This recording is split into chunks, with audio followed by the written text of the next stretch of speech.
campagne électorale est déjà à son 8e jour de déroulement au Cameroun. Votre candidat a d'ailleurs été un tout petit peu embêté au premier jour de cette campagne à Bonabéry. Est-ce qu'on peut avoir clairement les impressions des membres du MRC quant aux différents écueils et obstacles qu'ils connaissent aujourd'hui sur le déroulement de leur campagne? Est-ce que ça s'est amélioré à ce jour, 8e jour de la campagne électorale au Cameroun? Je dois dire que par rapport à notre campagne, ce n'est pas nouveau. Ça veut dire que nous avons, partout nous avons, parce que nous avons eu une période de pré-campagne où nous avons été dans pratiquement toutes les villes du Cameroun. Et il y a eu des villes, effectivement, où on a eu de gros soucis, notamment à l'ouest, où les gens du RDPC apparentés à Bouddha et ailleurs nous ont empêchés de faire campagne. En tout cas, ont essayé. Où nous, dans le nord, où les endroits de nos meetings sont déplacés à la dernière minute, où les salles qui nous sont accordées nous sont refusées à la dernière minute. Mais nous avons un candidat non seulement très déterminé, mais très paisible. C'est-à-dire que nous n'agissons pas de façon frontale, mais nous avons la capacité de résistance. En ce qui concerne l'événement de Bonabéry, qui était quand même un événement qui était le premier jour de notre campagne, pouvait nous déstabiliser. Parce que quand vous avez réservé un lieu pour votre campagne, que tous vos militants sont là, qu'on a dressé des tentes, et que 150 militaires avec des voitures et un équipement anti-émeute vient à la dernière minute dire à vos jeunes, alors qu'on n'est même pas là, de démonter, de défaire toutes les tentes, mais ils se sont exécutés. Sauf que le président jouant au téléphone, le président national, Maurice Kamto, jouant au téléphone, a dit, mais cet endroit était retenu pour la campagne, nous ferons campagne. Et ce que nous avons vu aujourd'hui, par rapport à notre expérience dans cette campagne, c'est quoi? C'est que les Camerounais n'ont plus peur. C'est que les Camerounais n'ont plus peur. Ils sont déterminés et ils sont avec leurs candidats. Ça veut dire que lorsque la police vient de façon abusive dire vous n'avez pas le droit, alors que cette déclaration a été faite, alors que nous avons le récépissé des déclarations de notre manifestation, personne ne bouge. Et finalement, le militaire, en tout cas les agents de l'ordre, ne veulent pas non plus être ceux qui vont déclencher la 3e guerre au Cameroun. Eux, ils vous laissent. Ça veut dire que si vous êtes suffisamment déterminés, sans brutalité, ben vous tenez votre métier et il reste là pour le service d'ordre en fin de compte. Donc, aujourd'hui, nous sommes derrière le Madame, non, je croyais que le président Paul Biya ne faisait rien. Donc, vous reconnaissez quand même que les militaires protègent. Il envoie les militaires pour une fois, il n'a pas envoyé de tuer. Ils ont choisi de protéger. Ce n'est pas leur mission. Parce qu'on ne vient pas avec le matériel anti-émeute qu'on va protéger. Vous voyez qu'il fait quand même quelque chose, le président. On va poursuivre. On est là vraiment dans le cœur donc, de notre édition du débat sur DIAF-TV cet après-midi. Luc, nous sommes au 8e jour de la campagne électorale. Est-ce qu'il y a des écueils, des obstacles rencontrés par votre candidat? Moi, je pense qu'on ne doit pas être surpris. C'est dans l'ADN du régime. Le fait d'interdire, le fait d'intimider, moi je pense que c'est dans l'ADN du régime. Donc moi je pense qu'avec le temps, ils vont se rendre compte que petit à petit, on ne peut plus interdire, puisqu'on est dans un régime de déclaration. Bien sûr que bon, il y a beaucoup d'intimidation souvent pour empêcher les rassemblements, mais n'empêche que petit à petit, beaucoup d'administratifs commencent à comprendre que non, ce que les candidats sont en train de faire, c'est pour essayer d'apporter le changement au Cameroun. Et donc, bon, pour l'instant, on n'a pas encore eu de cas signalés, mais il y a des intimidations, c'est-à-dire vous réservez une salle, bon, on appelle par derrière la personne pour l'intimider, et puis bah, la personne renonce à la dernière minute. Mais ça ne nous inquiète pas, parce que nous pensons que les Camerounais sont assez mûrs aujourd'hui et qu'ils sont prêts au changement, et que le changement va arriver au 7 octobre. Comme dirait le maître le 8 octobre, les Camerounais sauront que bon, c'est un Cameroun nouveau qui est là, par beaucoup de décisions qui seront prises même le 8 octobre. Notamment, par exemple, qu'il a dit le 8 octobre, c'est-à-dire que dans la diaspora, il va prendre un décret, le 8, pas le 9, le 8. C'est-à-dire que désormais, tous les Camerounais qui ont une autre nationalité deviennent, ils peuvent avoir des multiples nationalités. Voilà la première décision qu'il va prendre pour la diaspora le 8 octobre. Alors, Augusta, c'est clair que vous, à l'UPC Manidem, vous n'êtes pas en course dans cette présidentielle du mois prochain. Mais j'ai quand même envie de savoir qu'est-ce que vous pensez des différents écueils et obstacles que connaissent certains partis de l'opposition. Ils n'ont pas ici évoqué un problème majeur qu'ils ont dénoncé dans une publication qu'ils ont ensemble avec le candidat Cabral Libi, Matomba, Akemuna, le MRC et je ne sais plus qui d'autre, sur cette répartition inéquitable des médias d'État dans l'accompagnement des différents candidats. Est-ce que c'est quelque chose qui vous surprend? Qui me surprend, non, mais bien évidemment, je pense que ce que sont en train d'expérimenter les différents candidats et leurs organisations, c'est l'arbitraire que nous, à l'UPC Manidem, on subit depuis des décennies. C'est-à-dire qu'aujourd'hui, on est dans une configuration où, en 2012, on a saisi la Commission africaine des droits de l'homme et des peuples pour notre reconnaissance. La Commission africaine des droits de l'homme et des peuples nous a donné raison 4 ans après, en 2016. En 2016, on reçoit donc la notification selon laquelle on demande à l'État de nous reconnaître en tant qu'UPC Manidem, puisqu'ils avaient évidemment reconnu l'UPC gouvernemental, etc. Et donc de nous reconnaître en tant qu'UPC Manidem. Et à ce jour, nous n'avons de cesse de saisir l'État pour demander qu'ils appliquent ce que leur demande la décision de la Commission africaine, à laquelle évidemment ils ont adhéré. Ils ont adhéré à la charte, etc., etc. Et ils devaient également nous indemniser. Donc évidemment, pas d'indemnisation et toujours pas de reconnaissance. Donc nous, cet arbitraire, on le subit depuis. C'est-à-dire que, pareil, système de déclaration, tous nos congrès ont été interdits. Tous nos congrès, évidemment, sans qu'au dernier moment. C'est-à-dire qu'on arrive et les forces du BIR sont autour du lieu du congrès, et etc. Et donc on est systématiquement, tous les 3 ans, à chaque fois qu'on tient un congrès, obligé d'avoir envisagé cette hypothèse-là. L'un des derniers congrès, pas le dernier, l'avant-dernier, c'est le directeur de l'hôtel à Douala, le directeur qui nous avait donc loué sa salle, qui a été embarqué. On a été obligé de faire le siège au commissariat de Douala 3e pendant une journée pour qu'on libère ce monsieur. Simple, on avait payé, etc. Tout était dans l'ordre. Et ils n'ont pas arrêté les militants, mieux que ça.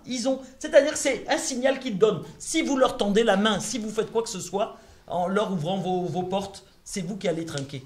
Donc, bon. Bref, donc pour en revenir à la question, je pense que effectivement, ce qu'il faudrait aujourd'hui, c'est que l'ensemble des Camerounais qui veulent le changement, je crois que c'est la majorité des Camerounais, donc les candidats, leurs militants, leur staff, etc., se coalisent pour exiger un certain nombre de choses.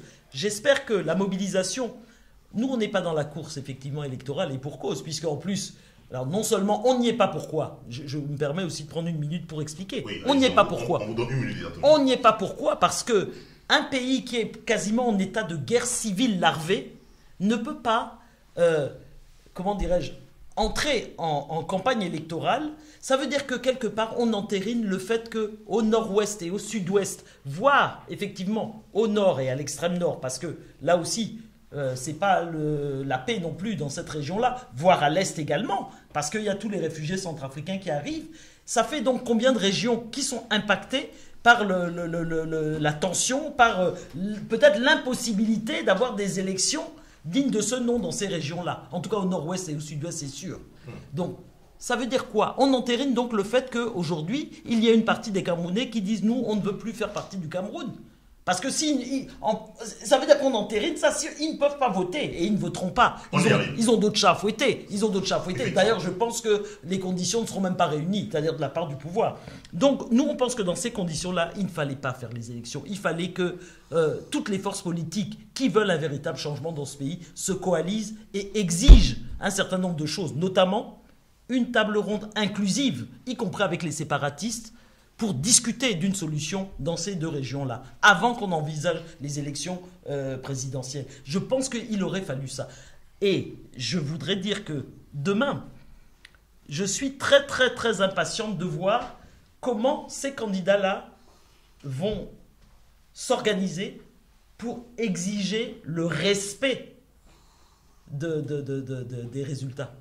D'abord le contrôle, et puis ensuite le respect. Parce que c'est ça. Est-ce qu'il y aura une mobilisation? On vous a compris. Hein? Là, je pense qu'on va continuer ce débat-là. On vous a compris. Hein? On y arrive. Ouais. Alors, Madame Parce que Lehmann, c'est ça qui est intéressant. Madame Lehmann, on sait qu'ils vont tricher. Ils trichent toujours. On y arrive. Madame Lehmann, aujourd'hui même, votre candidat, le président Paul Biya, est au nord. Et certaines opinions pensent que votre candidat s'approprie toute l'armoirie. Ah, il est au nord. Je pensais qu'il ne faisait pas la campagne. C'est une boutade. Ah, d'accord. Vous m'avez perdu un tout petit peu. Non, mais alors, ce que je voulais vous faire savoir, c'est ce que pense une certaine opinion publique camerounaise sur l'utilisation, en ce moment de campagne, de tout ce qui constitue l'armoirie de l'État du Cameroun. C'est-à-dire qu'au moment où je vous parle, votre candidat au nord du Cameroun a vu se mobiliser et les gouverneurs et les préfets pour son arrivée, alors qu'il est simplement candidat en ce moment. Qu'est-ce que cela vous inspire comme commentaire? Monsieur Hapi, dans toutes les sociétés, quand on est au pouvoir, on n'est pas dans la même posture que ceux qui aspirent à être au pouvoir. Je vous apprendrai. Alors, vous me posez la question, moi je voudrais m'insurger sur ce que j'entends sur ce plateau. J'entends qu'on est en état de guerre civile. Alors, soit je n'ai pas la définition de la guerre civile, ou j'ai peut-être oublié mes leçons. Je pense que dans un contexte où il y a une crise sécuritaire contre laquelle l'État camerounais se bat, parce que nous on est en France, dire que le Cameroun est en guerre civile, je pense que c'est un petit peu exagéré. Nous avons des fronts de troubles au nord-ouest, au sud-ouest. Nous luttons contre une secte Boko Haram, comme tous les pays du monde. Voilà, on ne peut pas dire que la France est en guerre civile parce qu'il y a des attentats qui font 80 morts. Et je peux vous dire que des fois, ce n'est pas agréable. 113 morts, comme en 2015. Et dire qu'on est en guerre civile, moi, je m'insurge contre ce genre de propos. Vraiment, ça me désole qu'on nous dise et qu'on puisse même tolérer que ça se dise. Maintenant, vous me demandez si notre candidat monopolise, puisqu'on a l'habitude de dire que l'État et le RDPC sont la même chose. Moi, j'ai envie de dire non. Moi qui vous parle, je n'ai jamais eu de mandat. Je suis du RDPC et vous avez de nombreux militants qui sont du RDPC qui n'ont jamais eu de mandat de rien du tout. Mais vous avez des gens de l'opposition qui ont été dans le RDPC, qui ont profité J'ai envie de vous dire que je suis même plus pur que certains des personnes, des candidats aujourd'hui. Donc, de grâce, on est tous Camerounais, on aime le Cameroun. Je voudrais qu'on mette de l'apaisement. Si on veut construire le Cameroun, ne focalisons pas sur M. Biya. Le Cameroun, c'est les Camerounais et les forces de demain. Donc, une campagne électorale ne doit pas nous faire perdre la raison. Voilà. Moi, j'ai envie de dire qu'on dit que le président Paul Biya a tous les moyens, les médias. Il y a eu une réunion à la CRTV où il y a des journalistes camerounais qui ont été affectés à tous les candidats. Alors, que quelqu'un me dise, vous avez laissé parler. Vous voyez, je suis seul contre 4 personnes. Donc même le temps de parole doit être... vraiment, pour une fois, je n'ai pas de privilège. Je voulais juste ajouter ce que vous disiez. Ne vous coupez pas. Je voulais juste ajouter l'information. Vous avez parlé des journalistes d'État. Qui ont été affectés à tous les candidats. On a une obligation de respect de temps de parole.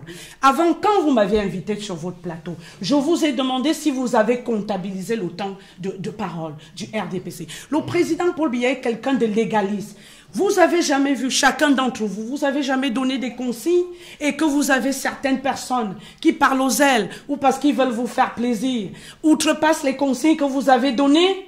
Non, vraiment, de grâce, faisons une campagne électorale, ne stigmatisons pas, ne mettons pas en zoom sur le président Paul Biya, mettons en zoom sur le Cameroun que nous voulons construire et ça demande qu'on y mette de l'apaisement, qu'on y mette de la raison et que quand on est sur un plateau, on nous écoute, qu'on soit le plus près possible de la réalité. Voilà. Moi, je pense qu'il y a eu une réunion à la CRTV. Des fonctionnaires ont été affectés à chacun des candidats. Aujourd'hui, on monte les meetings de tout le monde et Dieu seul sait que toutes les personnes qui ont eu des consignes les respectent et qu'il y ait des égarements, des personnes qui sont dans nos ailes ou dans l'abus de pouvoir. Je ne pense pas que ça dédouane. La question, c'était... C'est très compliqué parce que finalement, tout le monde développe son programme. On pose une question, restons concentrés, répondons aux questions. On va y aller. On va laisser Mme Lehmann finir de répondre, de donner son argumentation à la question que je lui ai posée. Je n'ai pas loupé la question. Mme Lehmann, poursuivez. Le public camerounais pense que le président Paul Biya se déplace avec les armes de l'État pour faire sa campagne. Je vous réponds que de tout temps, Quand un candidat se déplace, notamment le président Paul Biya, on l'a toujours soupçonné de déplacer les gouverneurs. Je ne pense pas qu'il ait déplacé un gouverneur. Je pense qu'il a trouvé un fonctionnaire qui, dans le corps constitué de l'État, lorsqu'on est dans l'administration, il y a ce qu'on appelle des corps constitués. Quand vous vous déplacez, vous êtes obligé de trouver ces corps constitués, ne serait-ce que pour la sécurité, pour l'ordre. Et rappelons-nous qu'il est président de la République. Alors, il est où le mal ? Quel que soit le candidat qui se déplace, il y a des personnes qui l'attendent. C'est l'administration française que nous avons copiée dans notre pays. Il est où le mal ? Un gouverneur ne doit pas attendre pour des raisons de sécurité? Expliquez-moi. À moins que j'ai loupé l'administration, mais le fonctionnement de l'administration veut que quand une hiérarchie se déplace, qu'elle soit accueillie et que les normes d'ordre public de sécurité soient respectées. Voilà, c'est ce que je vous réponds. Maintenant, le monsieur lambda qui voit le président Paul Biya en gouverneur, vous voulez que je lui fasse un cours de droit public, ni d'ordre de sécurité? Je ne pense pas. D'accord. Merci. Alors, Madame Noumou, il semble que cela aille de soi, que les gouverneurs et les sous-préfets soient à votre disposition. Je parle ici de l'institution de votre candidat, M. Moïse Kamto. Est-ce aussi le cas? Sérieusement? Des gouverneurs et des préfets, des sous-préfets à notre disposition, pour quoi faire? Non, les militaires sont à notre disposition pour fermer nos lieux de meeting et nous renvoyer nos militants chez eux. Ça, oui. Ça veut dire que les moyens de l'État sont utilisés contre les concurrents de M. Biya et à aucun moment à leur service. Et je vous dis, tout à l'heure, j'ai répondu à cette question, c'est à l'issue pratiquement d'un bras de fer que nous arrivons à tenir meeting. Quand nous arrivons, la plupart du temps, il y a eu l'armée qui est là. Ce n'est pas que les policiers, ce n'est pas le maintien de l'ordre. C'est l'armée avec le matériel anti-émeute. Ça veut dire ces machines qui jettent de l'eau partout, enfin, qui font fuir des personnes en pulvérisant avec de l'eau. Je ne sais pas comment ça s'appelle. Votre candidat ne bénéficie pas donc de tout, non, nous ne bénéficions de tout ce corps de l'État. Et nous avons des petits bras. Ça veut dire que le MRC est financé par la passion de ses militants. Ça veut dire que l'organisation, nous organisons partout, y compris en France. Ça veut dire que quand nous sommes prêts et que nous voulons que notre président vienne nous voir, c'est nous qui nous organisons pour inviter notre président, pour rassembler les personnes qui vont écouter son message au Camerounais, son programme ou son projet avant le programme, et nous le recevons nous-mêmes. Ça veut dire qu'il n'y a aucun moyen. Et d'ailleurs, j'en profite pour dire que c'est quand même curieux ce pays, où effectivement on budgétise la campagne électorale à 50 milliards de francs CFA, où finalement on demande une caution de 30 millions aux candidats, et qu'au début de la campagne, on leur dit on vous versera 15 millions, et comme ça, si vous avez fait 5% de voix, on vous donnera le reste. C'est quoi ce pays? Alors, Luc Banemé, votre candidat, effectivement, fait partie de ces candidats qui ont refusé de toucher cette première partie qui devait servir à l'organisation d'une campagne.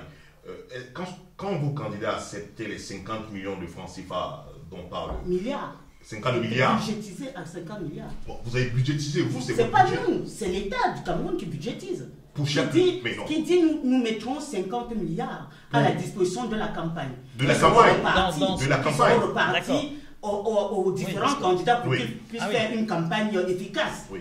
Et là, sur les 50 milliards, qui, bien sûr, c'est le trésor public, sur les 50 milliards, on commence à distribuer 15 millions. Vous imaginez 15 millions? Vous ne pouvez même pas organiser un meeting de quartier avec 15 millions. Ça ne sert à rien du tout. C'est d'ailleurs pourquoi nous avons refusé. Ça ne sert à rien. Effectivement, votre candidat également faisait partie donc de tous ces candidats qui ont refusé de prendre cette avance sur le financement de leur campagne électorale. Alors, puisqu'on n'a pas pris cet argent, comment le candidat Akérémona arrive aujourd'hui à financer sa campagne? Comme disait Mme Noumou, c'est ça, tout à l'heure, c'est-à-dire que le candidat finance par, disons, des petits bras des Camerounais, de par le monde, c'est-à-dire à l'intérieur comme à l'extérieur. Et que, nous, on n'a jamais cru que, disons, les 50 milliards, c'était pour l'organisation de toute l'élection, c'est pas seulement pour la campagne, c'est pour toute l'élection. Donc, pour les camps, faire... Et vous avez, dans votre esprit, au sein donc, de votre structure politique aujourd'hui, fixé à combien à peu près le montant qui aurait pu vous être versé pour votre campagne? Pour refuser, évidemment, le montant de 30 millions qui vous a été proposé. Non, 30 millions, donc 15 millions en espèces sonnantes. À condition qu'on fasse 5%. C'est sous condition. Non, nous pensons que, avant d'aller disons, comme on a fait avec notre programme, nous on procède comme des médecins au niveau de NAR, FPD, c'est-à-dire que bon, on fait toujours une évaluation. Avant d'aller dans cette campagne, nous avons fait un budget prévisionnel, c'est-à-dire qu'on on s'est dit, cette campagne, on a besoin de temps pour réaliser cette campagne. Et c'est en fonction de ça qu'on va chercher vers les Camerounais ce qui peuvent aider pour que la campagne se réalise.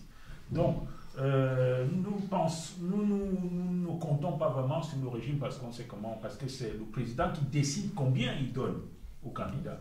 Il pouvait très bien décider de donner 2 millions, 3 millions, 4 millions. Effectivement, 15 millions, ce n'est pas assez pour faire une campagne. Mais bon, comme on dit, c'est dans l'ADN du régime. Tout est faussé au départ. C'est un régime qui n'est pas clair. Donc, nous, on pense que bon, nous devons utiliser, disons, l'esprit et des Camerounais pour que bon, on puisse réaliser cette campagne dans de bonnes conditions. Augusta, lorsqu'on a écouté donc, les autres panélistes qui sont les représentants des candidats en liste pour l'événement du 7 octobre prochain, est-ce que vous, qui avez refusé de participer à cette élection, aviez le sentiment que les conditions de participation à cette élection prochaine sont équitables pour tous? Bien sûr que non. Non, tous les moyens de l'État sont mis au service d'un parti, le parti gouvernemental. C'est-à-dire les moyens de l'État, ça veut dire que tous les ministres sont en campagne en lieu et place du candidat d'ailleurs. Alors c'est un événement extraordinaire, le fait qu'il soit allé donc au nord. Je ne sais pas s'il va faire meeting là-bas ou s'il sera dans un hôtel, mais je veux dire que c'est invraisemblable. Ce sont les ministres qui sont en campagne pour lui. Ce sont les fonctionnaires qui vont battre campagne. On sait très bien que ce sont les véhicules de l'État qui sont mises à disposition. C'est l'essence, les dotations en essence, c'est le budget de l'État qui paye tout ça. On sait très très bien que tous les moyens de l'État sont mis à disposition du RDPC pour battre campagne. Tout le monde le sait. Et ça a toujours été comme ça depuis le début. Et ça continue. Donc, et dans les médias, moi je m'inscris totalement en faux contre ce qui a été dit. C'est évident que ce sont les gens du régime et des gens qui battent campagne pour le RDPC qu'on voit à longueur d'antenne, qui menacent d'ailleurs des journalistes parfois, etc. etc. Donc c'est permanemment que, effectivement, les moyens de l'État sont utilisés pour... et alors ce qui est extraordinaire, c'est effectivement le fait que le candidat lui-même, on ne le voit nulle part. Et là, on va trouver extraordinaire le fait qu'il puisse aller au moins à Maroua pour... je ne sais pas d'ailleurs s'il fait vraiment un meeting public là-bas ou quoi, mais je n'avais pas cru comprendre que c'était exactement ce dont il s'agissait. Mais bon, bref, en tout cas, il est à Maroua. Bon, mais enfin, on a parlé de drame là tout à l'heure, Ezeka, on ne l'a pas vu. Au nord et au nord-ouest et au sud-ouest, 2 régions à feu et à sang. Moi, alors, si c'est pas une guerre civile larvée, dites-moi de quoi il s'agit. Plus de 200 000 personnes déplacées. 180 000, aujourd'hui, on a 25 000 personnes qui sont au Nigeria. Des villages, il y a 45 villages qui ont été rasés. Si ça, c'est pas une guerre civile, on nous parle de crise, une petite crise. Mais comment? Qu'est-ce qu'il faut de plus? Qu'est-ce qu'il faut de plus? Mais comment on peut être aussi insensible à ce que vivent nos compatriotes, nos frères et nos sœurs? C'est pas possible. Un ministre va là-bas, il commence à menacer les gens parce que les gens étaient en train de fuir. Tellement la situation est instable. Donc vraiment, mais moi, je ne comprends pas qu'on puisse être aussi insensible à une situation aussi dramatique. Et l'État est entièrement responsable de ce qui s'y passe. Entièrement responsable. Rappelons-nous quand même que au départ c'était de petites revendications des avocats, des enseignants. C'était pas vraiment, les gens réclamaient leur dû, les gens réclamaient un traitement égalitaire. On a compris que d'après vous la répartition des forces pour mener la campagne n'est pas assez totalement inégale. Madame Lehmann. Il y a une loi de décembre 2001 qui régit le financement des partis politiques, qui a été introduite dans le code électoral en son article 277 alinéa 1 qui parle du financement des campagnes électorales. Dans un processus électoral, il y a l'avant, le pendant et l'après. Donc pour le coup, là on est dans l'avant. Donc on est un pays en guerre. L'économie camerounaise est mise à mal. Les dotations de 15 millions qui ont été proposées aux candidats sont une avance en fonction des résultats. Même en France, quand il y a une élection présidentielle, il y a un taux d'électeurs qu'on doit avoir pour bénéficier du financement public. Je veux dire, le Cameroun n'est pas à part, le Cameroun est dans le monde, le Cameroun vit dans le monde. Donc les lois régissent toutes les sociétés. Qu'est-ce que c'est que ces personnes qui veulent accéder aux fonctions de magistrature suprême, qui refusent d'exécuter la loi parce que soi-disant 15 millions, c'est pas assez? Non mais soyons sérieux. On demande d'être sérieux en face. J'ai envie de dire, il faut respecter. Quand on est dans un pays où on va accéder à la magistrature suprême, on doit respecter les lois de ce pays. Donc, je pense que la loi de financement des partis politiques doit être respectée avant, pendant et après le processus électoral. Et là, on pourra dire que on n'a pas respecté la loi ou que l'arbitraire a été. Pour le moment, c'est la loi. Et le président Biya est un légaliste. Voilà, je le redis, je le redis. On avait compris alors. En tout cas, on a laissé leurs 15 millions pour qu'ils puissent faire leur guerre. Hein. Non, ils devraient dire, Madame Lehmann, nous respectons la loi. Ça veut dire que vous en avez assez. Mais bien sûr qu'on en a. Madame Lehmann, je reviens donc sur ma question précédente. Votre candidat est aujourd'hui au Nord Cameroun, et comme faisait remarquer tout à l'heure Madame Ipania, il y a très longtemps qu'il n'avait pas été au Nord, même depuis que le Cameroun est menacé. Vous savez, le président a un pouvoir discrétionnaire, il va là où il va. Alors ma question était la suivante. Hein. C'est important. Qu'est-ce que le président camerounais, à votre avis, aujourd'hui, aura comme discours à l'endroit de nos compatriotes du Nord Cameroun? Je ne suis pas dans sa tête. Je ne suis pas dans la tête du président Paul Biya, mais je pense qu'il a entendu, qu'il sait qu'il est en campagne, il est un candidat comme tous les candidats, qu'il a voulu aller au nord, à l'extrême nord. Pour le coup, c'est l'extrême nord. À tout l'extrême nord. Voilà. Merci. Il a voulu aller à Maroua, qui est une ville symbolique, qui est une ville frontalière. Il y a trois pays qui jonchent cette frontière. Il y a le Tchad. Voilà. Donc, je pense que c'est symbolique qu'il aille à l'extrême nord, contrairement à ce qu'on peut lui reprocher. Je pense qu'il a un message d'encouragement, déjà, à ses compatriotes qui vivent Boko Haram depuis un moment. Je pense qu'il a aussi un message à leur passer sur sa profession de foi, sur pourquoi ils sollicitent leur suffrage.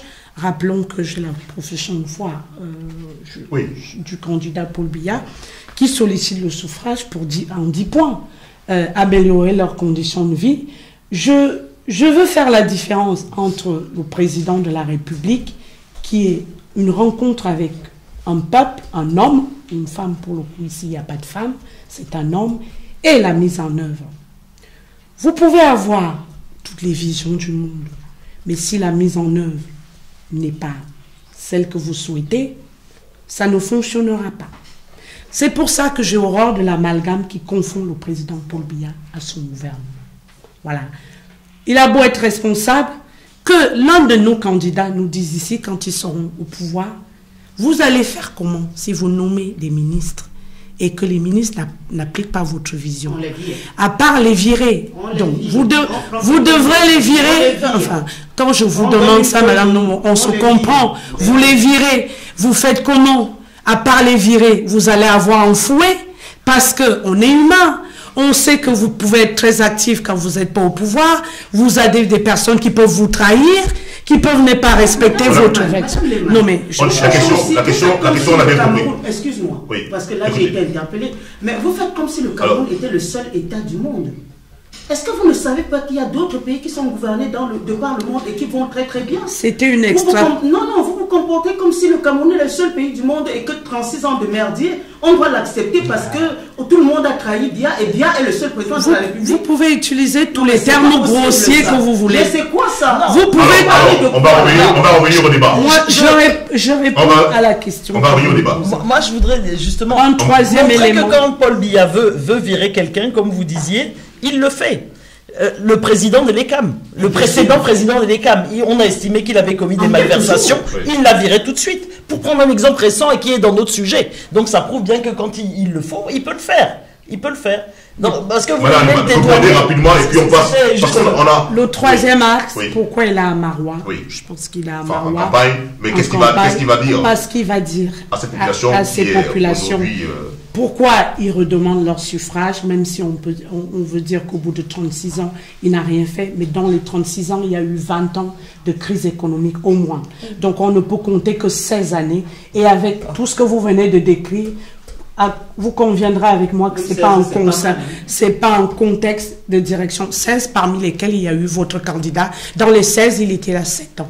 Ah donc, oui, c'est voilà. la faute de mon candidat si jamais... non, il ne s'agit pas de faute. Il s'agit de rappeler des équipes. Si c'est pour plus avancer, sinon on ne va pas toucher à tous les points. Pour expliquer sa profession de foi, 1. Améliorer leurs conditions de vie. 2. La paix. 3. L'unité et l'intégrité territoriale. 4. Tout ce qui est culture. 5. Tout ce qui est dans notre société, tout ce qui est lié à l'économie. Je pense que ces 5 premiers points montrent la vision que le président Paul Biya a eue du Cameroun et qu'il a encore des choses à donner malgré le nombre d'années et malgré son âge. Voilà, c'est tout ce que j'avais envie de dire. Alors, Maître Noumou, on a tout à l'heure entendu Madame Lehmann clarifier la situation sur la répartition des fonds alloués au financement des campagnes électorales. Mais reconnaissons quand même qu'au moment où les différents candidats en liste pour les élections acceptent d'y aller, ils sont quand même conscients de ce que dit la loi sur le financement des campagnes électorales. Ils sont quand même conscients. Déjà, je pense que cette année, je pense qu'en 2011, déjà, la dotation des candidats était différente. Je pense ils avaient reçu, je pense, autour de 50 millions, un peu comme ça. Je pense que c'était par là.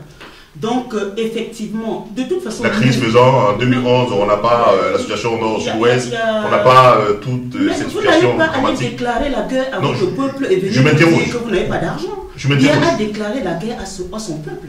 Il a déclaré la guerre au nord-ouest et au sud-ouest. Ce n'est pas quelque chose qui devrait être... quand même que le montant... Il avait déjà un front au nord Cameroun. Oui. Mais les montants sont... Attendez. Les montants sont précisés. Non, les montants ne sont pas précisés. Oui. Le principe, c'est la dotation. C'est-à-dire que l'État, effectivement, aide chaque candidat à financer sa campagne. Le montant n'est pas précis. Mais lorsque... Les gens ne sont pas stupides. Lorsque vous budgétisez 50 milliards pour quelque chose, et vous commencez, la dernière fois, il y avait une trentaine de candidats, il me semble. Il y avait plus de 20 candidats aux élections, dernières élections, 23 candidats, il me semble. Ok? Plus lui, 23 candidats. Aujourd'hui, le nombre a été divisé par quoi? Je vais dire, aujourd'hui, ils sont 8, 9 candidats, 8 oppositions et 9 avec le président. Et aujourd'hui, il fait une avance qui est inférieure ne serait-ce qu'à la caution, parce que la dernière fois, souvenons, en 2011, la caution c'était 5 millions. Cette fois-ci, c'est 30 millions. Avant, avec une dotation de 50 millions par candidat, aujourd'hui, on nous propose 15 millions pour le début, en soumettant le reste, effectivement, à l'obtention de 5% des voix. Mais attendez, nous connaissons tous les chiffres des élections au Cameroun, en tout cas les dernières élections. Qui est-ce qui a eu 5%? Combien ont eu? Combien d'opposants étaient à 5%? Il ne faut pas, à un moment, il faut cesser de ridiculiser les gens. De toute façon, nous, au MRC, on ne compte pas sur M. Biya et son régime pour quoi que ce soit. Nous avons prévu tout ça. On savait, ne serait-ce que vu la brutalité avec laquelle ils nous traitent sur le terrain, on savait qu'on ne pouvait pas compter sur eux. Bon, ils disent aujourd'hui que, ouais, ils donnent 15 millions parce qu'il y a une crise économique particulière contre le Cameroun et qu'ils ont des fonds de guerre. Considérez donc que les 15 millions, c'est notre effort de guerre. Donc, financez, achetez vos armes et allez continuer à détruire, à massacrer vos concitoyens. Alors, je reste avec vous pour le second point toujours de cette campagne électorale. 15 jours, c'est le nombre de jours exact pour la campagne électorale. Est-ce que cela vous paraît suffisant pour un pays comme le Cameroun, 475 000 km²? Mais une fois de plus, je dis, il n'y a que des personnes qui ne se sont pas préparées à cette campagne et qui semblent ignorer qu'il y a M. Biya qui se laisse surprendre. Nous sommes en pré-campagne depuis plus de 2 ans. Mon candidat a fait le tour du Cameroun. Je ne parle pas de village en village, de l'extrême nord au sud du Cameroun, passant par pratiquement toutes les villes du Cameroun.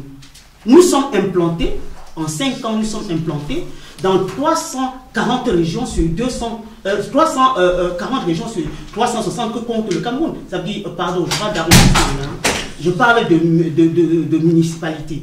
D'accord? Nous sommes implantés partout. Donc, aujourd'hui, nous ne sommes pas surpris. On savait parfaitement qu'il nous laisserait 2 semaines, puisqu'il le fait toujours.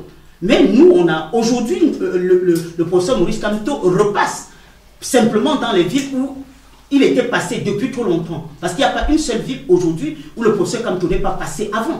Donc, que ce soit à Yaoundé, son meeting de Yaoundé ou de Douala, il est déjà passé par là. Sauf qu'il y a quelques mois ou quelques années pour certaines villes, il y retourne simplement pour leur rappeler ce qu'il disait déjà dans son projet, puisque le programme aujourd'hui n'est que le projet chiffré en réalité, qui est arrêté depuis 5 ans aussi. Hein.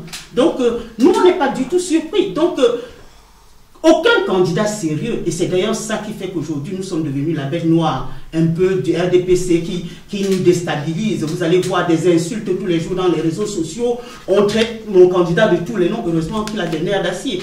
C'est pour ça aujourd'hui qu'on est combattu. Oui, ouais. D'accord, non, allez-y. Non. Alors, moi je vais enchaîner toujours sur cet aspect.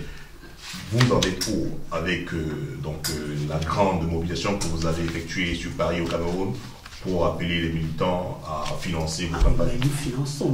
Aujourd'hui même, quand je vous parle, nous avons une réunion à Montreuil de levée de fonds. Je veux dire, mes camarades, mes amis politiques sont à Montreuil dans une énième réunion d'appel. Cabral parlait de 47 millions, vous en êtes où? Non, moi je ne peux pas vous donner les chiffres, parce que je veux dire, pour le moment, on ne totalise pas. Chaque région envoie à la trésorerie, et nous n'avons pas fini. Donc nous n'allons pas arrêter là maintenant. Nous sommes toujours en train, jusqu'au 5 octobre, à Paris par exemple, nous continuons d'appeler, de mobiliser pour notre campagne. Et je peux dire que nous avons des sommes importantes, parce qu'aujourd'hui, effectivement, cet effort est suivi par beaucoup. Et nous organisons au sein des unités de notre fédération, etc. Et nous n'avons pas du tout d'inquiétude par rapport au financement de notre campagne. Tout va très bien. Aujourd'hui, nous sommes en train de former des scrutateurs pour tous les bureaux de vote au Cameroun, les 26 000 bureaux de vote. Il y aura 2 scrutateurs du MRC. Et nous les formons là aussi depuis plus de 2 ans. Donc, nous, chez nous, il n'y a pas d'aventure. Alors, Luc, le candidat qui est aujourd'hui en campagne électorale, des problèmes de financement, ou tout se passe bien avec la mobilisation pour appel à financement par les militants? Comme je vous ai dit, on n'attend rien du régime des Yaoundé, parce que leur ADN est un ADN, on sait que ils sont jamais clairs. On ne s'attend pas qu'ils nous donnent de l'argent pour les remplacer. On n'a jamais vu ça quelque part. Donc nous, ça ne nous inquiète pas. Donc, il y a une stratégie qui a été mise au départ. C'est-à-dire que, vous savez, chaque candidat a sa stratégie. Il y en a qui font beaucoup de bruit. Cela ne veut pas dire qu'ils font beaucoup de choses. Mais il y en a qui sont très sérieux et font des choses correctement. Et que le monde est sérieux aussi. Voilà, donc c'est la raison pour laquelle nous ne nous inquiétons pas, parce que il a beaucoup travaillé, comme il dit souvent, quoi qu'il est depuis 1992, il a laissé la politique. Non, il a continué à travailler en sourdine, et je crois que le 7 octobre ça va payer. Alors, Augusta, les candidats aujourd'hui en liste ont pris un certain nombre d'engagements sur la santé, sur l'éducation, sur l'école, sur l'emploi. Est-ce que vous qui observez donc à distance toute cette campagne électorale avez l'impression que la question majeure au régime du Cameroun, qui pour nous paraît être la santé, est adressée correctement par les différents candidats? Enfin, je sais pas. Enfin, moi, je pense qu'on est dans un pays qui est dans un tel état que tellement de questions semblent prioritaires qu'on ne sait pas par quel bout commencer. Commençons par la santé. La santé, oui, certes, la santé. La santé des citoyens et nous parlons de la santé publique. Oui, non, bien entendu, j'entends bien, je comprends tout à fait le sens de... Mais je dirais que la santé, l'éducation, c'est essentiel aussi, les réseaux routiers, c'est essentiel. Quand vous pensez que dans les plantations ou les récoltes dans certaines régions pourrissent sur place parce qu'il n'y a pas de réseau routier pour aller distribuer ça dans d'autres régions qui en auraient besoin, c'est quand même une aberration. Ça veut dire que là, c'est tout un pays qui est à l'arrêt parce qu'il n'y a pas de réseau routier, parce qu'il n'y a pas de moyens de déplacement. Enfin, les infrastructures ne permettent pas de se déplacer dans de bonnes conditions pour aller distribuer le surplus de récoltes dans certaines régions. Tout est lié. Ce que je veux dire, c'est que les Camerounais ont une activité intense dans tout un tas de domaines. Sauf que, effectivement, comme rien n'est organisé, on a cassé tous les services publics. Là aussi, je m'inscris en faux par rapport à ce qui a été dit tout à l'heure par madame, donc la représentante du RDPC. Je suis désolé, quand on fait le choix de casser le service public, systématiquement, le peu de service public, et moi j'estime qu'on n'en avait pas assez à l'époque d'Aïdjo, mais quand même on en avait, il y avait quand même un certain nombre d'entreprises publiques, de secteurs publics, etc. Ils ont fait le choix de livrer ça à des prédateurs, à des secteurs privés et souvent étrangers. Aujourd'hui, on n'a plus rien. On n'a plus de réseau ferré. On transportait quand même les populations. À l'époque, on avait un réseau ferré qui nous permettait de transporter les populations dans tout un tas de grandes villes du pays. À l'époque, on était simplement quelques dizaines de millions de... Non, mais quand même.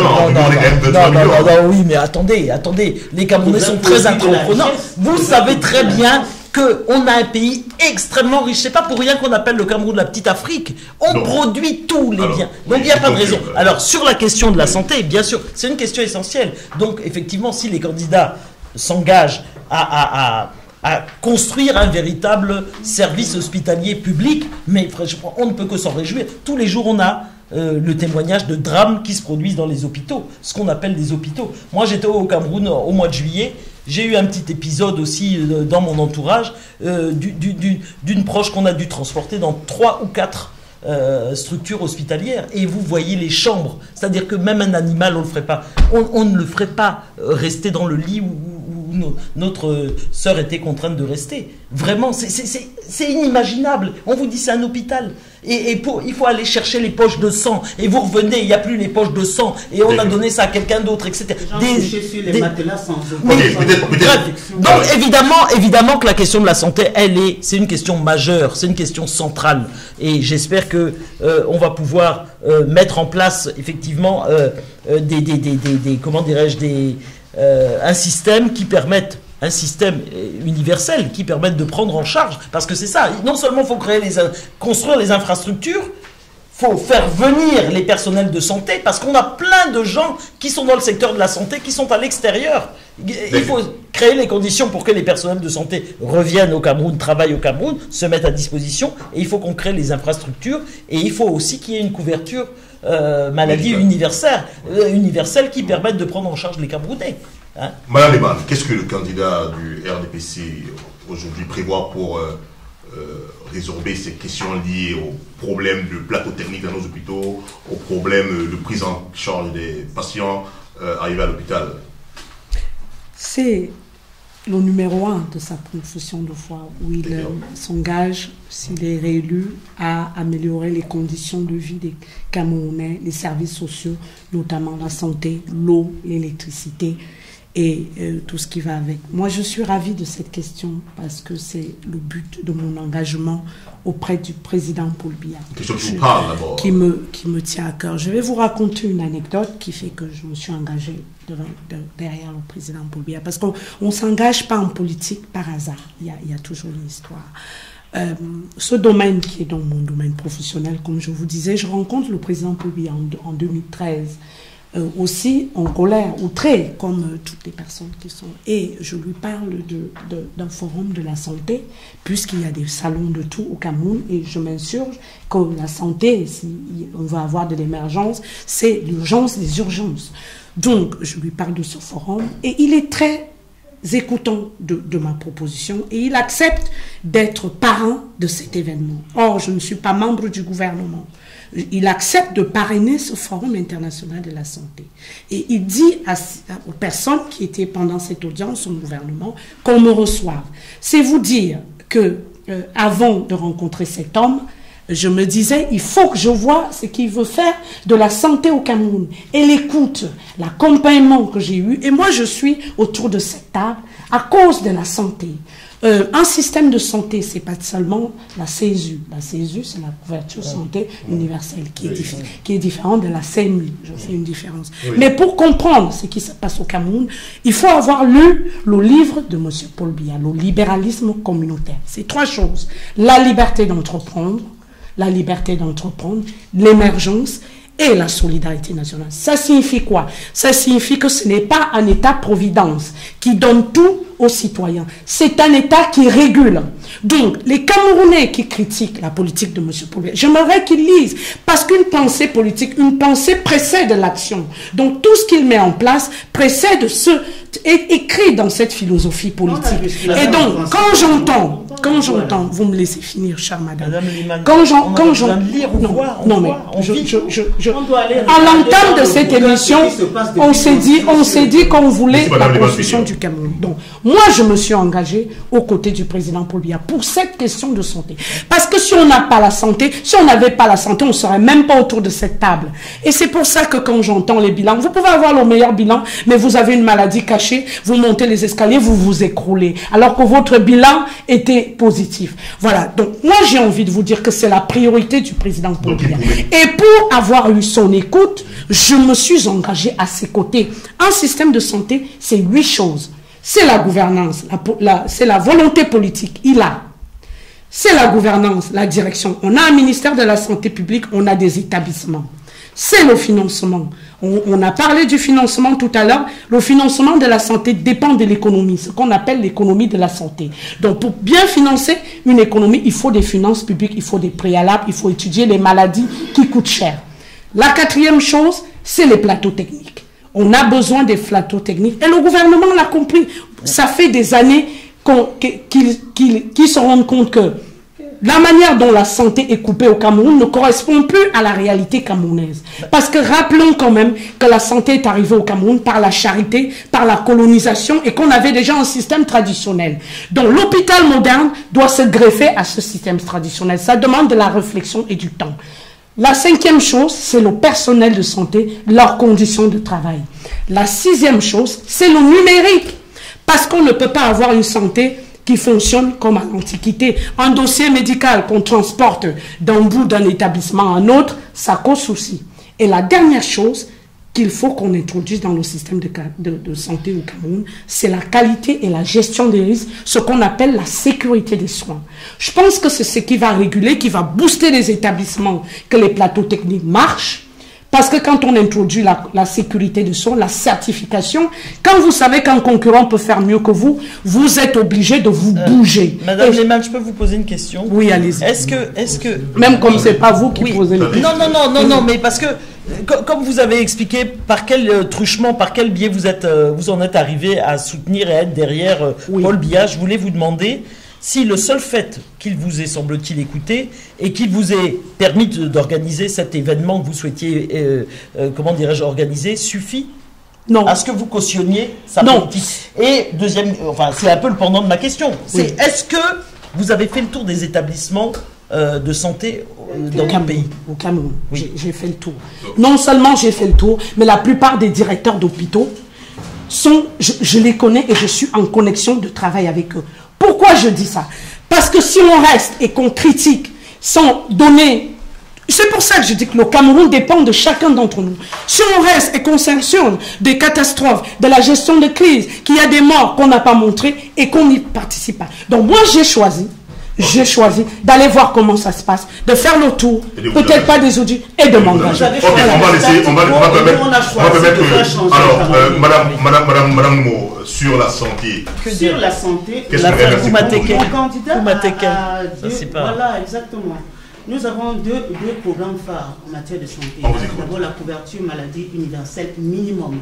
Comment est-ce que vous la mettez en place? Dans 3 ans exactement, nous entendons créer une couverture maladie universelle minimum. Pourquoi 3 ans? Parce qu'il nous faut le temps. Par exemple, pour les petites maladies, ça veut dire que le palu, les rhumes, les maux de tête... Il n'y a pas de petites maladies. Une maladie, c'est une maladie. Mais madame, un cancer, c'est pas... Elle attaque le corps. Il n'y a pas de petites maladies, je suis désolée. Ne venez pas me contredire par rapport à ça. Moi, je vous dis, nous allons protéger les Camerounais. Je refuse qu'on dise qu'il y a... protéger les Camerounais par rapport... Il n'y a pas de petites maladies. Vous avez 36 ans, on a pas beaucoup de temps. Comme dans vos hôpitaux, vous n'avez rien fait. Il n'y a pas de petites maladies. Vous avez rencontré le président de la République il y a 7 ans. Vous lui avez parlé de votre foire, vous avez fait votre foire, vous avez été financé comme tout le monde et vous êtes rentré chez vous. Donc excusez-nous, il y en a qui savent faire et on va le faire. Donc, couverture santé minimum. Moi, président de la République, vous savez, quand on n'est pas au pouvoir, on peut faire beaucoup de choses. Madame Lehmann, vous laissez pas parler, on ne va pas pouvoir finir. Non, je vais le faire. Ça, c'est le jeu trouble du RDPC. Donc, couverture santé, maladie universelle minimum. On précise minimum parce qu'il s'agit de maladies courantes, c'est-à-dire que des petites fièvres, des maux de tête, la colique, enfin, toutes les maladies qu'on peut soigner qui ne sont pas censées vous habiter dans un pays normal pendant des années. Il nous faudrait 3 ans pour que le système soit complètement opérationnel. Pourquoi? Parce que nous entendons racheter des brevets et fabriquer chez nous des produits courants, comme l'aspirine, comme des produits, moi je ne suis pas infirmière, mais de la nivaquine, les cliniques diverses qui nous soignent contre des maux qui sont courants chez nous. Ok? Ça veut dire que nous les fabriquons. Lorsque vous arrivez à l'hôpital, vous prenez votre ticket, pas payant. Vous allez vous faire examiner par un médecin, pas payant. Et vous allez au laboratoire, enfin, vous allez à la pharmacie de l'hôpital. Vous allez à la pharmacie de l'hôpital récupérer. Vous êtes des incapables. Je comprends que vous ne compreniez pas. Madame les donc, effectivement, vous rentrez chercher, n'est-ce pas, vos médicaments à la pharmacie et vous rentrez chez vous. Deuxième chose, plus de Kumatekel au Cameroun. La césarienne sera gratuite pour toutes les femmes et ça, c'est dès janvier 2019. C'est-à-dire que nous arrivons au pouvoir. La première femme qui accouche en janvier 2019, tous ces frais sont pris en charge par l'État. Nous n'avons plus de Kumatekel. Donc, je vous parle de ces 2 programmes phares. Je peux dire beaucoup de choses sur la réflexion des hôpitaux, sur le choix des centres de santé qui désormais seront... Madame Maurice Kamto déclarait en 2006... Non, mais laissez-moi donner la déclaration de Maurice Kamto. Si c'est nécessaire, je leur dirai pourquoi M. Biya est un homme d'État, un homme de sagesse. Un homme de la sagesse. Ça, c'est la panique. Ça, c'est la panique. Ça, c'est la panique. C'est Maurice Kamto que je cite. Je cite Maurice Kamto. Il y a 12 ans, il a dit finalement, je cite Maurice Kamto. C'est moi qui l'ai distribué. Un homme de sagesse. Vous allez parler grâce à sa télévision. Vous allez parler longtemps. Voilà. Donc, nous avons dans ces 2 mesures phares des petites maladies. Oui, il y a des petites. Vous avez besoin de prendre Vous chantez partout que vous êtes infirmière. Qu'est-ce qu'on en a à foutre? Non, écoutez, c'est pas le débat. Elle me dit que je ne peux pas améliorer la façon de parler. Vous êtes qui? Tenez vos invités, s'il vous plaît. Tenez vos invités. Elle manque de tenue. Vous parlez comme ça et vous allez voir. Non, laissez. Revenons sur le débat. Madame Leman, s'il vous plaît, laissez les deux. Je cite son candidat. Laissez-la finir aussi. Laissez-la finir. Attendez, on vous a écouté. Un homme d'État, de sagesse, de patience et de ténacité. Il est devenu bête entre temps. Il est devenu amnésique. On vous a écouté, Madame Lehmann, quand même. Je cite son candidat. Non, mais ça fait rien. Laissez-la finir. Un homme d'État. On perd du temps, on n'avance pas. Donc, une fois de plus, césarienne gratuite. Vous savez, les archives, ça reste. Ça reste les archives. Attendez, madame. Maurice Kamto disait un homme d'état de sagesse, de ténacité. Le débat est compliqué, madame Leman. Laissons qu'elle finisse. Vous savez pourquoi on de toute façon. Madame Leman, vous avez la parole, vous pouvez le dire. Mais elle a la parole. Vous voyez, elle n'a pas pu achever son propos. On vous écoute, madame. Non, moi je finissais avec le point santé. Donc je vous ai donné deux points phares. Sur la santé, je peux développer d'autres domaines. Mais en ce qui concerne la santé, la césarienne est gratuite dès le mois de janvier 2019.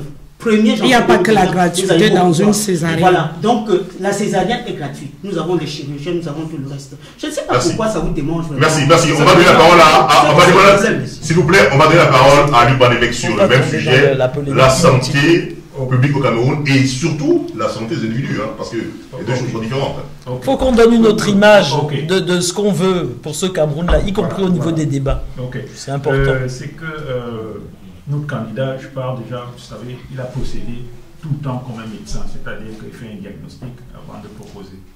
Parce que, vous savez, un programme politique, c'est un peu comme une prescription médicale. Donc, il a utilisé la méthode MAEP, c'est-à-dire il a fait l'évaluation du Cameroun, donc il sait exactement ce dont le Cameroun a besoin. Donc, il propose 700 milliards sur 5 ans pour financer la santé. L'argent va provenir d'où?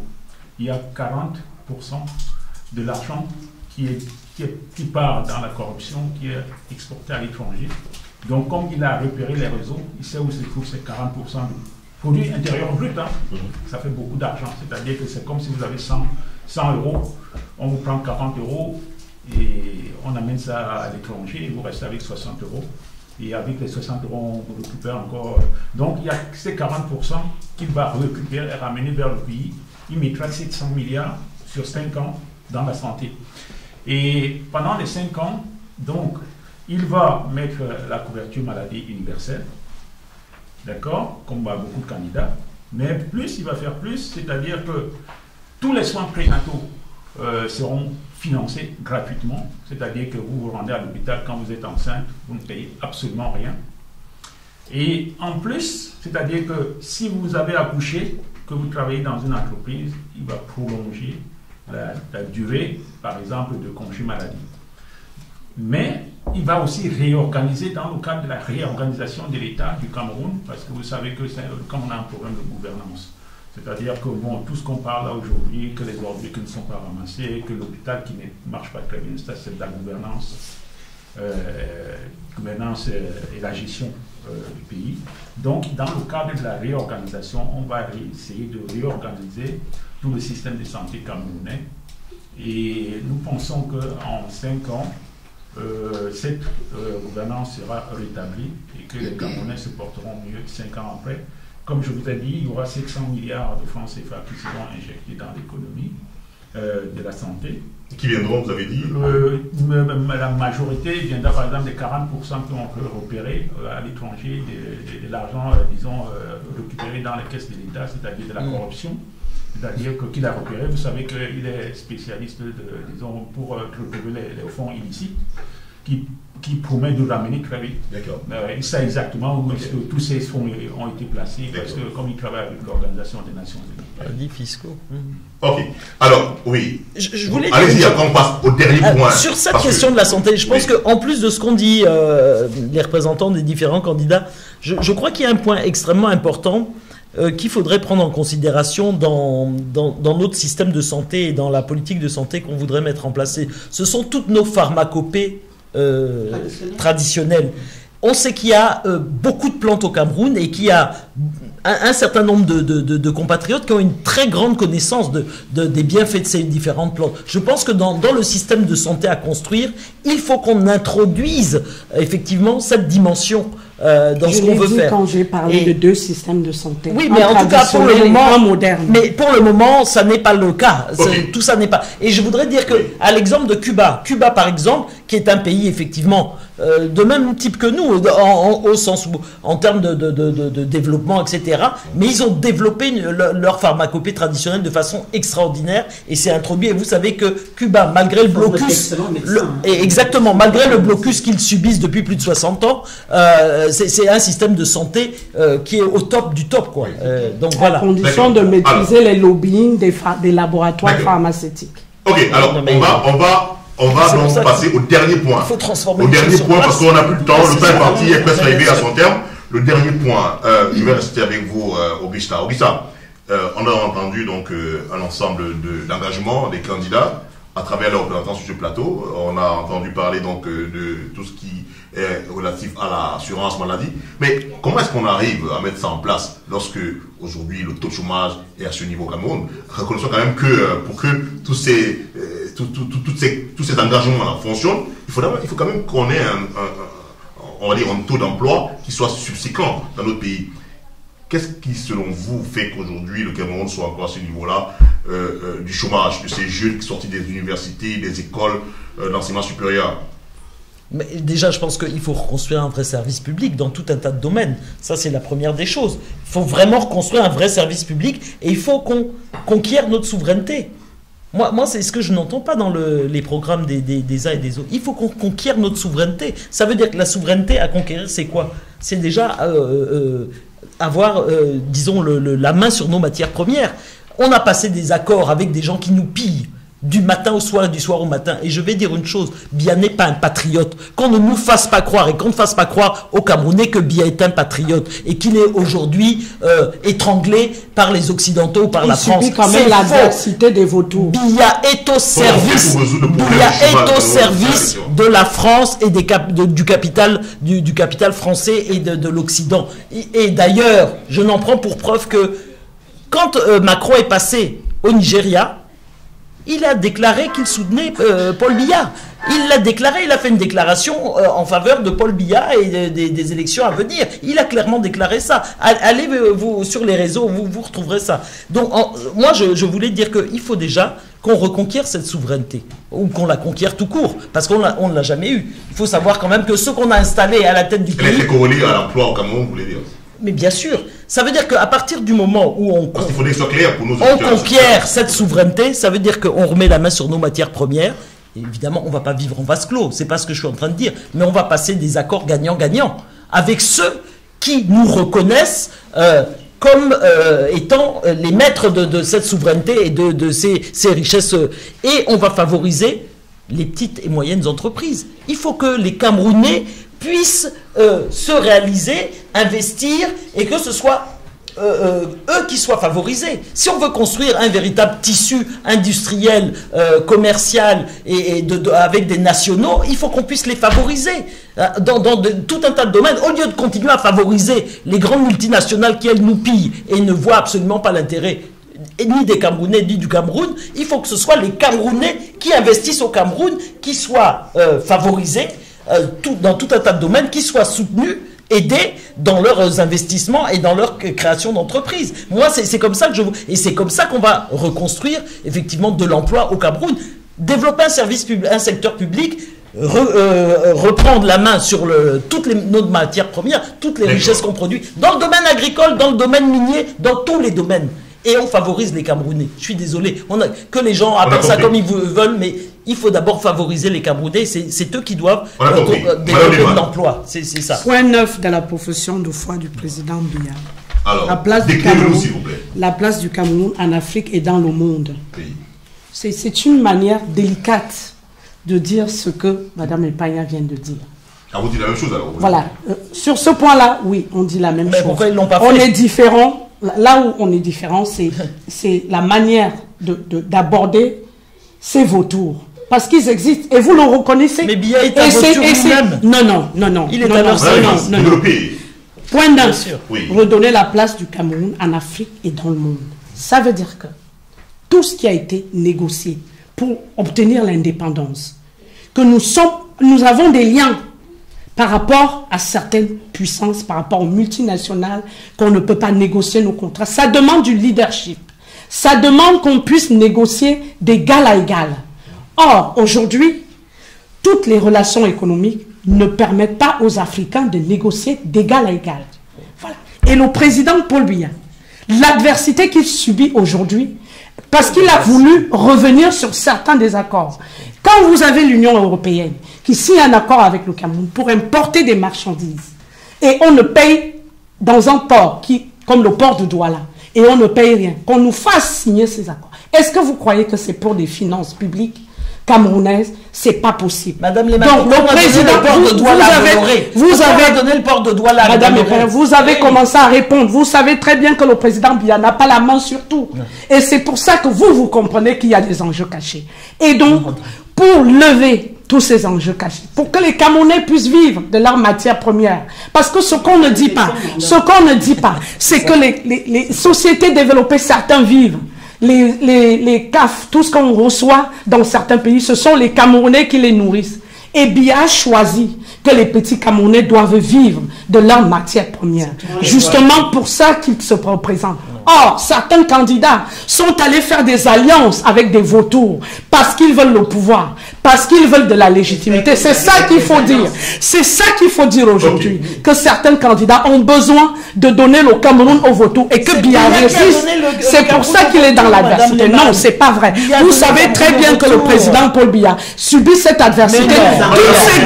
Parce qu'il refuse que les matières, premières du Cameroun aillent ailleurs. Voilà, je réponds à ce point. Madame, les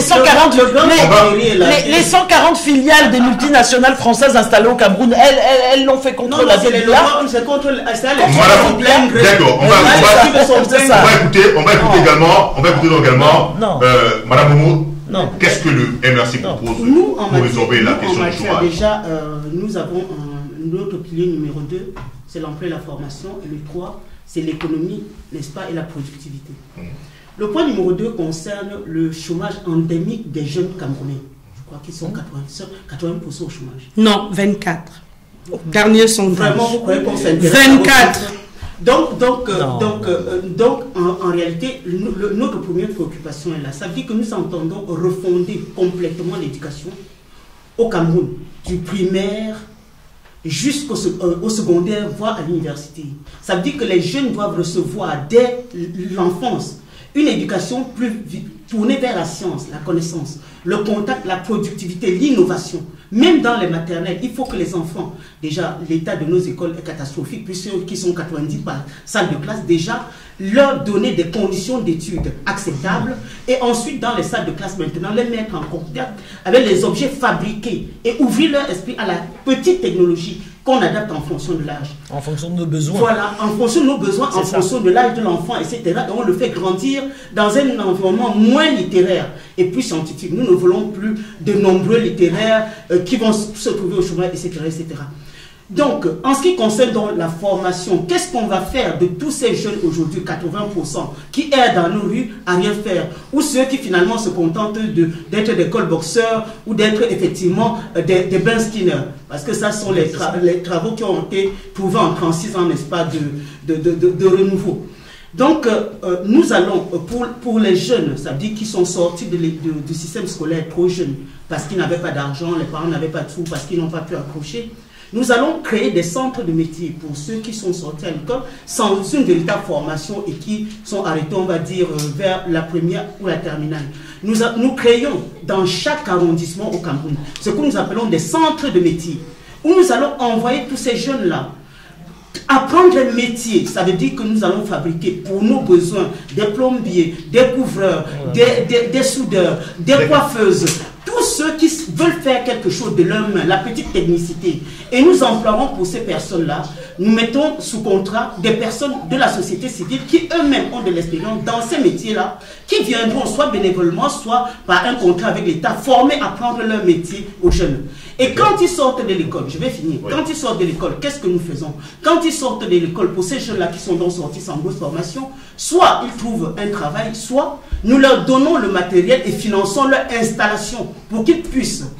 On ne leur donne pas l'argent, on leur finance leur installation. Vous êtes coiffeuse, vous dites, voilà, pour avoir mon salon, j'ai besoin de 2 chaises, j'ai besoin, n'est-ce pas, de miroirs ou d'un local, et ça, nous finançons cela et on lui permet donc de démarrer une activité. Pour ceux, par exemple, qui ont un bac plus 5, je parle de la jeunesse, on pourrait parler d'autres choses, qui ont un bac plus 5 ou un master, qui sont sortis du système, mais qui ont donc une technicité, enfin des connaissances qui ne sont pas adaptées à notre milieu du travail. On va pour cela créer ce que nous appelons les instituts de métier, pour que quelqu'un qui sort par exemple avec un master en littérature, un master en droit, et qui peut-être n'a pas réussi le concours des avocats ou autre chose, puisse se reformer. Ça veut dire qu'on va changer de couloir, on lui permet de changer de couloir pour aller vers l'adaptabilité. Là, j'ai parlé productivité, je prends seulement un point, l'agriculture, qui chez nous encore a besoin d'être développée, mécanisée. Nous avons des terres, nous avons des jeunes qu'il faudrait motiver. Nous entendons mécaniser, mais pas mécaniser toute l'agriculture. Ça veut dire que nous avons une petite mécanisation, ne serait-ce qu'avec 2 vaches et un petit chariot, qui est déjà appliqué, même de façon insuffisante, dans le Nord Cameroun, pour les petites superficies jusqu'à 2 hectares. Pour les grandes superficies, il y a la mécanisation que nous pouvons, n'est-ce pas, exploiter dans les systèmes de coopératives, où les personnes qui ont des exploitations au-dessus de 3 à 5 hectares vont pouvoir soit louer, soit acquérir avec l'aide de l'État. Et là, je veux dire, je ne fais qu'effleurer nos possibilités d'emploi. On a compris. Luc Bonamé, le candidat qui est Mona, sur la question de l'emploi au Cameroun, l'emploi des jeunes surtout. Bon, sur la question de l'emploi, nous, comme je vous dis, nous, on peut être toujours comme un médecin. C'est-à-dire que, bon, on a regardé quels sont nos points faibles, quels sont nos points forts au Cameroun. C'est-à-dire qu'au Cameroun, on a 3 secteurs, le secteur primaire, secondaire et tertiaire. C'est-à-dire primaire, c'est l'agriculture. Et ça représente seulement 17% de produit intérieur brut. Donc, mais ça emploie 60% de la population. Donc nous, dans ce secteur-là, on va le faire intégrer. Parce que lorsque beaucoup de gens parlent par exemple de l'agriculture, on va mécaniser, comme par exemple le régime a acheté des tracteurs qu'il a laissé courir dans la forêt. C'est normal parce qu'il n'y a pas eu une évaluation au départ. Parce que l'agriculture aujourd'hui moderne, qu'ils appellent la nouvelle génération de l'agriculture, ça doit être une agriculture intégrée, qui allie la finance, qui allie disons le terrain, c'est-à-dire que les plantations, la mécanisation, mais qui allie aussi l'action commerciale, c'est-à-dire que quels sont les problèmes de notre agriculture aujourd'hui, pourquoi les jeunes ne vont pas vers l'agriculture, c'est tout simplement, quand vous dites à un jeune qui a fait des études, va travailler dans l'agriculture, c'est pas évident, Mais dans l'agriculture, on oublie qu'il y a une action commerciale, il faut vendre nos produits à l'extérieur, mais il faut aussi créer ce qu'on appelle l'agrofinance. Parce que moi, j'ai travaillé un peu dans les produits dérivés. C'est-à-dire qu'on peut vendre un produit agricole tout en vendant juste un produit dérivé. Donc, il faudra intégrer tout ça. Ça permet d'utiliser toutes nos forces. Donc, il y a un gisement énorme de boulot là-dedans. Comme je vous ai dit, ça représente beaucoup. Mais on n'a que 17% de PIB qui rentre, donc on peut l'augmenter. On a aussi le problème du secteur secondaire qui représente seulement 25% du PIB et utilise 9% de la population. C'est des petites industries agroalimentaires, les brasseries, tout ça. On va essayer de booster ça parce qu'on va créer des hubs. C'est-à-dire que, comme je vous ai dit, c'est pas normal. On est un pays de 200 millions d'habitants. Moi, je me suis toujours dit, le jour que j'aurai même 10 à 15 millions, je vais au Nigeria, j'ouvre une usine de bonbons, je suis milliardaire. C'est pas normal qu'on n'ait pas un hub à côté du Nigeria pour vendre au Nigeria. Donc, on va créer des hubs. On va créer plusieurs hubs dans plusieurs régions pour alimenter le Tchad, alimenter le... Donc, ça va créer du boulot. Il y a aussi la partie tertiaire qui représente 57% du PIB. Ce sont notamment le trafic aérien, les télécoms. Donc, on va essayer de créer aussi là-dedans pour trouver un gisement d'emploi. Nous pensons qu'en 5 ans, le Cameroun sera meilleur. C'est-à-dire que, bon, beaucoup pensent que le Cameroun sera émergent en 2035. Nous, on pense que si nous prenons le pouvoir au mois d'octobre, le Cameroun sera émergent en 2023. Alors, on est presque arrivé au terme de cette émission. Une dernière question pour faire le tour de table et boucler cette émission de cet après-midi. Le 7 octobre prochain, le président Paul Biya sera à sa 7e candidature à la présidence de la République du Cameroun. Il aura 85 ans. Il finira son mandat 7 ans plus tard avec un âge de 92 ans. Et à ce jour, le code électoral qui a consacré les élections présidentielles au Cameroun sur le principe du scrutin à un tour fait dire à une opinion publique camerounaise que le président Paul Biya a su créer la division au sein de l'opposition qui reste à ce jour incapable de s'unir lors des élections présidentielles contre lui et que par conséquent les carottes sont cuites d'avance. Vous qui avez refusé de participer à cette présidentielle d'octobre prochain, quelle est votre opinion sur ce commentaire qui est aujourd'hui majoritaire dans l'opinion publique camerounaise, qui s'insurge contre l'absence d'union des partis de l'opposition face au candidat sortant, le président Paul Biya? Moi, je pose pas le problème en termes comment dirais-je, absolument d'alliance ou de rassemblement de l'opposition. C'est pas parce qu'on est dans l'opposition qu'on est forcément tous d'accord. Qui dit alliance ou rassemblement dit plateforme commune. Bon, il faut qu'il y en ait. On va pas faire une alliance de l'opposition. Il y a une opposition qui est quand même une opposition un peu de convenance, etc. Moi, je demande à voir. Moi, ce que j'attends, c'est que j'attends de voir si les candidats qui ont battu campagne, qui ont réuni beaucoup de Camerounais, qui ont certainement donné de l'espoir à certains de pouvoir conquérir le pouvoir, s'ils vont aller jusqu'au bout de la bataille pour défendre les résultats. C'est ça que j'attends de voir. Et si ça ne va pas être après des petites... parce que il ne faudrait pas qu'on nous réitère le coup de 92. N'oublions pas ce qui s'est passé avec... à l'époque, on sait que Froundi a gagné.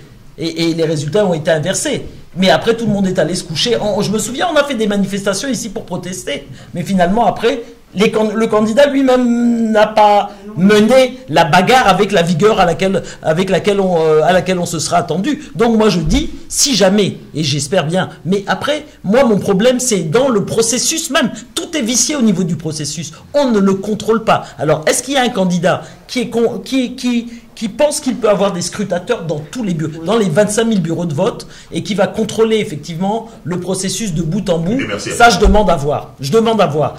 Et après, si jamais on ravit la victoire à un de ces candidats, est-ce que on va pouvoir faire bouger le pays comme il le faut pour garder cette victoire? C'est ça la question. D'accord. Alors, Madame Lehmann, pour finir cette émission, votre candidat est vu par cette opinion publique camerounaise comme étant très rusée, qui arrive à diviser l'opposition camerounaise, qui choisit le scrutin à un tour pour éviter effectivement qu'il y ait changement.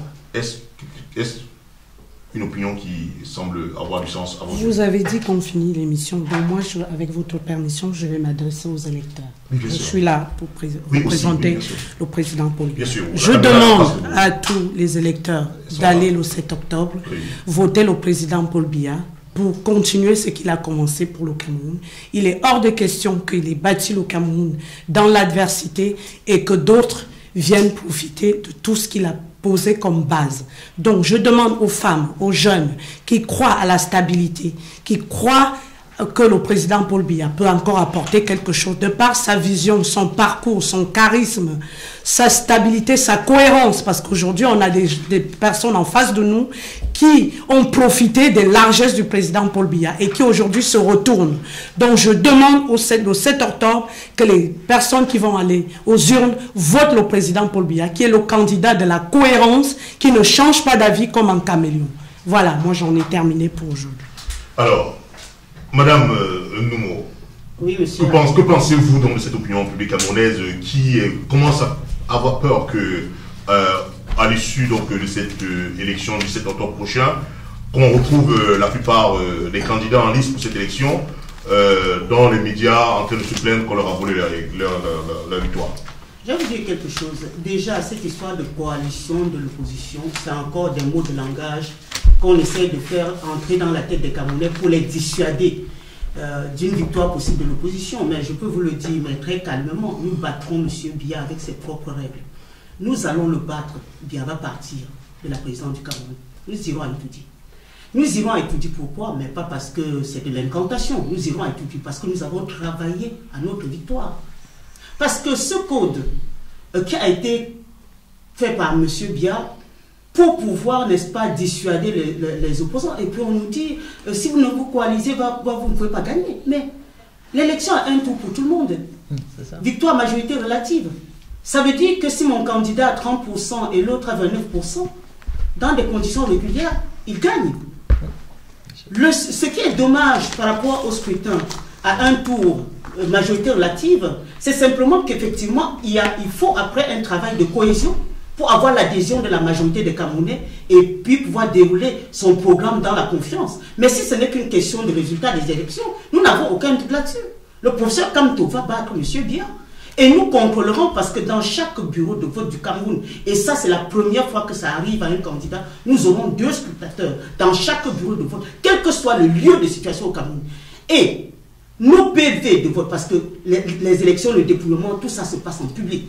Ils ont été formés et chacun a un code électoral sur lui. Ça veut dire que nous avons le manuel du scrutateur qui vous explique comment faire. Chaque PV signé dans chaque bureau de vote va être filmé et envoyé en temps réel, immédiatement consigné par nous. Ça veut dire qu'il n'y aura pas qu'après on est parti modifier quelque chose qu'on est sorti. Nous allons contrôler ce vote de bout en bout et je vous assure, nous battrons M. Biya avec ses règles, avec son élecam, avec son code, avec tout ce qu'il a voulu faire. Parce qu'il y a un moment, le pouvoir, c'est aux Camerounais que ça appartient. Parce que les Camerounais n'entendent pas ça, qu'ils ne se laissent pas décourager, qu'ils ne se laissent surtout pas dissuader. Allez voter massivement et surveillez vos votes. Allez massivement voter. Et restez là jusqu'au dépouillement. Suivez l'urne, ne bougez pas de là-bas. Vous faites cercle. Et si quelqu'un essaye de vous maltraiter, vous êtes tous présents, vous contrôlez l'urne, vous encerclez les bureaux de vote et on verra comment la vérité ne sortira pas des urnes le 7 octobre. C'est entendu. Oui. Voilà. Donc lorsqu'on va dans un combat, on met toujours une stratégie en place. Notre candidat, lui, depuis 1992, celui qui a révélé la dernière fois que John Foundé avait demandé de retirer, disons, sa plainte contre le régime qui avait triché en 92. Donc, lorsqu'on va dans une élection, il sait déjà depuis 1992 qu'on peut gagner les élections, mais c'est prendre le pouvoir qui est le véritable problème. Donc il a étudié toutes les manières. Donc nous sommes prêts. Nous savons comment, le 8 octobre, on va prendre le pouvoir parce que nous sommes sûrs que nous allons gagner. On le voit à travers, disons, les mouvements de Camerounais. Et donc, moi, ça ne m'inquiète pas parce que, quand on prend l'exemple du Gabon, à 3 jours que les Gabonais ont rejoint Ping, tous les opposants ont rejoint Ping, Et Ping a gagné, mais seulement il a eu du mal à prendre le pouvoir. Or, moi je pense que notre candidat a travaillé sur ce problème-là, parce qu'effectivement, je vais vous donner une anecdote qu'il nous a donnée. Et lorsque John Foundé a gagné en 1992, il est rentré à la maison tout content. Il trouve son père, il était déjà vieux, hein, il était en train de dormir. Et il dit à son père, oh papa, on a gagné. Son père, il reste comme ça pendant 3-4 minutes. Son père ne répond pas. Après, il dit que, qu'est-ce que tu viens de dire? Il dit qu'on a gagné, maintenant on va prendre le pouvoir. Son père lui dit, mais comment vous avez fait pour prendre le pouvoir? Il dit qu'il est resté comme ça. Il n'a pas compris. Donc en fait, gagner c'est très bien, mais prendre le pouvoir, c'est une autre paire de manches. Et lui, moi je pense que ce qu'il a beaucoup travaillé, c'est comment prendre ce pouvoir le 8 octobre, parce que le RDPC, il ne va pas partir comme ça. Hein. Je ne pense pas que parce qu'on a gagné dans les urnes, le reste venait prendre le pouvoir. Hein. Voilà. D'accord, on a bien compris. Alors, cette émission est maintenant arrivée à son terme. Nous vous remercions d'être restés nombreux des nôtres. Nous vous disons merci et à la prochaine. Merci à tous nos panélistes d'avoir accepté donc, de venir sur ce plateau ce jour pour partager avec nous leurs commentaires et leur décryptage de l'actualité camerounaise. Merci à tout le monde. Merci. Merci. Au revoir. Merci à vous. Merci. Merci.